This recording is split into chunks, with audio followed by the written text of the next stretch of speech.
Fun group to coach. They really are. I mean, I think in the last 2 days, probably two of the most fun practices that I've had here. From the mentality of this group to their work ethic and their willingness to, they're trying to grow, and all the way up to Dante Stills. And that's fun to coach. So that, I mean, really, and like you said, don't know a whole lot. I think we're faster. I think we're more athletic. I think we got a little more of an edge about us. Mentality, does that translate to the field? I don't know yet. We'll see, but they're a lot of fun. More length at linebackers to safety, is that by design? Yes, it is. I mean, and y'all have heard me talk about erasers, and with a combination of length and speed, length being probably a little more the priority, depending on what you consider speed, dynamic speed to be. I mean, I probably think that you don't have to be as fast on the 40 time, because when do you ever run 40 yard? Does that make sense? So like when I just look at closing speed. Well, obviously, the faster you can close, no matter what your 40 time is, the longer you are, the more that you can make up for. And because there's not going to be a play on defense where there's not a mistake made. It's just not the design of the game. I believe that. So the more guys that you have that can athletically erase those mistakes, the better you're going to be. So I see that. Like mentally processing too, that can close the gap in speed if you can determine something and get there. Is that part of the process? Yeah, I mean, I think that through the evaluation, look at a guy like Hershey. There's one thing if you watch Hershey's film at Jones, he can find the ball. He's a ball hawk. So if that kind of so what you're saying is if they can locate, naturally, and then they have all those intangibles with it, then things don't have to be perfect, which they very rarely will be. So they can erase the mistake. So you can be a smart guy and maybe run a 4.6 but play at a 4.5 or whatnot by. That's exactly what I'm saying. Yeah. Yep.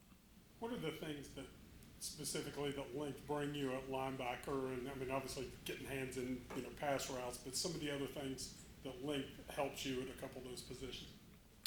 Well, at the point of contact in the run game, it allows you to separate and see what's going on, diagnose the play, whether it's in your gap or the ball falls out of your gap and you transition, shed the block, go make the play. I think a lot of times, the other thing it does, instead of just windows in the pass game, when balls are not cleanly caught, now they can give it that little nudge to get it out. More tips, more balls in the air, more opportunities, which is probably the thing I look at we've got to improve on overall. It's that. And, everybody wants the perfect drop, pick, go score, but a lot of the turnovers come off of opportunities that a lot of times you see on film that or the fans see on TV that they're not there. They're just like, oh, it's just a drop ball. Well, I go back to 3 plays last year, 2 against Oklahoma, 1 against Baylor, where the ball is literally within distance of a DB or a linebacker in the air, and we don't get it. And I think that the more of those opportunities you can create, the more you're going to get. The longer you are, especially at the second level, then the more of those opportunities you create. So that's another place where it helps too. So many new faces in the secondary. Your thoughts of those new guys? How do you rotate them to try to find what fits best? I guess that's what spring's about. Yeah, I mean, it's finding the right pieces. They're new, but I think they're pretty good. I think they're, like I said, and y'all have heard Coach Brown say this, I think we're faster. I think we're more athletic.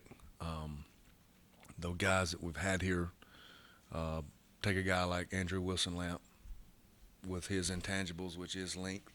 Now he's stronger. So that plays into it.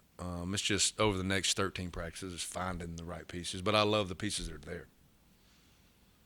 So much inexperience seemingly, and a lot of jobs open on that back end. Is that creating more of a sense of competition even than in years past on that back end? I hope so. I really hope so, because that's why we've been where we've been up front. Same thing's been created for the last really almost 3 years, 2 years. The deeper you are, the more competition that there is. And so then you start really having to dissect what sets the starter apart, which is good because the guy behind him also learns from what you're coaching him to do, and it just kind of reciprocates through the room. But yeah, I hope so. Jordan, a couple times you talked about, and I don't know if it's the same plays or not, but just in different spring things so far, you mentioned picking out 2 or 3 plays or 3 or 4 plays. There's hundreds of snaps last year. How do those stand out among maybe more obvious plays that, something that maybe you saw that no one else did that you turn into teaching points to talk about? I think you look at the end result of the game. So you look at the end result of the game, and if in those plays I'm talking, I could pick out more, but I always use probably the ones everybody thinks about: Oklahoma, Texas Tech. Really probably those two. They're 1-score games. Really Kansas State up to the very end, and so when you have games of that margin, that's what the margin for error is really small. And so I always go back and see, all right, if we make this play, in the situation, maybe the field zone, maybe the time of the game, before half, late in the fourth, where if the plays are made, the momentum swings, because those plays are 95% of the time are turnovers. What are turnovers? Turnovers are momentum. You swing that momentum to your sideline, then the whole end of the game changes, or it's at a point in the game where the end of the game situation is different. So you make a play right before half, then the end of the game scenario is totally different. Texas Tech, I think we had a tip. I had a 4th down. I think the ball was tipped. I can't remember exactly the situation, but you make that play, you take 3 off the scoreboard. Now they're kicking a tie at the end of the game as opposed to kicking a win. All right, so you can find them. And you're right, there's hundreds of them, but you can always find usually 2 or 3 in a close ball game that would have made either the difference in the game or would have made the situation at the end of the game totally different, and maybe the momentum would have been different. So it's easier to teach than just traditional or fundamental things like Yeah, they are, because they stick out. Because the players are like, okay, yeah, I see where if you make this, we get the ball on Kansas State. We don't have a penalty. We pick the ball. It's 7-0. Extra low picks the ball. Our offense at least gets points there. 7-3 going in the second quarter, maybe 7-7. Who knows? Now it's a totally different game. So that's easy to teach off of because the players remember those plays. Between linebackers and safeties, how many guys would you say that you have that could play multiple positions? Is that something you're trying to work? I don't. Cross training is not the right word, but getting guys to work. But different. it is the right word. Okay. I think all of them. Okay. Maybe the one exception that I see is maybe Lee Koba. He's a true Mike. Okay. He plays that way, he that's what he is. And I think for the entirety of his career, that's probably what he's going to be. But you take a guy like Lance Dixon, Davis Mallinger, Hershey McLaurin, Marcus Floyd, even Lamp. I think Favris is showing some positive signs. He can do some different things. Caleb Coleman, those guys are really have different skill sets and a lot of range to do a lot of different things, which is good. I mean you can play situational football a little bit better being able to do that. But I think looking at our group, maybe the one guy that probably is locked into one is Lee. All those guys you mentioned are long. Yeah, exactly. Imagine that. Yeah. Floyd, what do you see of him? He was playing some safety today. I know he played a corner at Murray State. So either or guy, or are you just trying to get him some reps at safety too? What are your thoughts Yeah, on and him? I think we're trying to. We know we can play corner. And you're talking about, and there again, there's another guy that's new, but at the same time is experienced.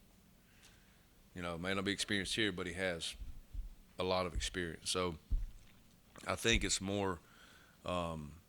That's probably where our biggest need in the secondary is, right there at the cat safety. So for us, it's about finding we know Marcus can play corner. And at some point this season, he more than likely will play some corner. But that being probably one of the bigger holes that we have at cat is finding out a guy that has a skill set we need there. Can he do it? And through 2 days, he's hadn't proven that he can't. So. From a numbers standpoint, it seems like you have fewer corners than safeties. I know you got an extra safety position, more spots to fill, but are you okay where your numbers are right now, knowing that you're still going to be looking, in the portal post-spring for another guy or two? I mean, I think that, I think numbers for everybody but a few in college football now is going to be a concern at almost all positions. That's just what you're going to have to deal with, the majority of us. So, I mean, you want to be, you try to go into a season at most of the time at 3 deep, especially at corner, because those guys are also playing special teams, 2 or 3 special teams. So, and then, obviously long season, start to get those little knick-knack injuries and having to rotate more guys. But, I like where we're at. I like the guy. Well, obviously we're still looking for a couple of pieces, but if you can, obviously if you're too deep and you can stay healthy, then you're fine. It's just not knowing, and odds are that at some point you're probably gonna have to lean on some of your depth, and so. But I think in the college football we're in now, I think depth's probably going to be something that you worry about constantly. You're bringing somebody new in. I'm guessing the easiest thing is to bring in a corner and play man coverage, right? That's the easiest thing to do. That'd be nice. Right? You got him. Yep. Exactly. But once you get past that and start doing zone and different things, that's where all of the concepts come in. And Yeah, I mean, I think that a guy in an evaluation process, I think a guy that can play man probably overrides everything else, because if he can play man, you teach him how to play zone. But are you going to have that luxury? Hopefully. But if you don't, you have to find the skill set that can do what your coverage concepts are asking the guy to do. That makes sense. So, whether it's man coverage, natural skills, length, athleticism, how does that tie in? How does it fit? And then you got to, make sure that you're asking him to do what he can do. That's always thought that was bad coaching. This is my scheme, no matter what my players are. It's not what we do. So, find a guy that can cover. If he's a better zone coverage guy, well then you're probably gonna play a lot of zone. And so, but you've tried to find, and there's a lot more that goes into the evaluation of that. But obviously, you're looking for a dynamic cover guy if you can find them. So. Your thoughts on Zyke Lawton? I know it's 2 days in, but so far. Zyke's a really, really smart player. So one thing that sticks out, right now, he's still just like a lot of guys in their second year in the developmental phase of their career. So body structure, all that'll change as he goes. The strength will change as he goes. The functional strength will change as he goes. His weight, body composition, all that. But Zyke's really, really smart. And that's one thing we go back into recruiting that, I sit right in here and did position meetings with him and talk ball with him. And he always picked up like that. And you see that on the field now. But Zyke is going to be a good player for us.